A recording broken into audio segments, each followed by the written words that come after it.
बिल्कुल हिंटे मसी रौंती कचे वारे एरिया में मौजूद आहियूं जिथे गुज़िरियल केतिरनि ई कलाकनि खां शदीद फायरिंग जो सिलसिलो आहे। सीलरा बिरादरी ऐं दोंदू बिरादरी जा 6 माण्हू जेके मारे चुका आहिनि।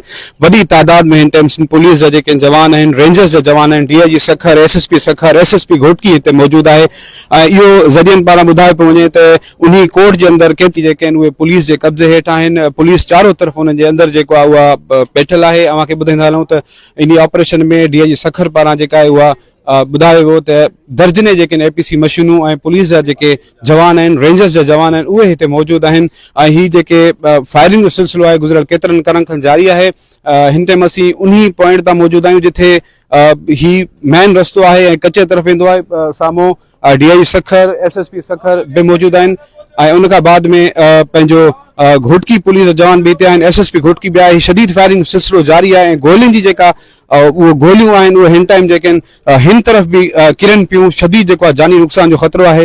अव्हांखे इहो ॿुधाईंदा हलूं त हीउ ऑपरेशन जेको आहे हिन टाइम घरू वज़ीर ज़िया हुसैन लंजार जे नोटिस बाद, आईजी सिंध जे नोटिस बाद वरी जेको आहे पुलिस जी वॾी जेका नफ़री आहे उहा हिते रौंती कचे पहुती आहे ऐं ऑपरेशन जारी आहे। शदीद फायरिंग जो सिलसिलो जारी आहे। जी।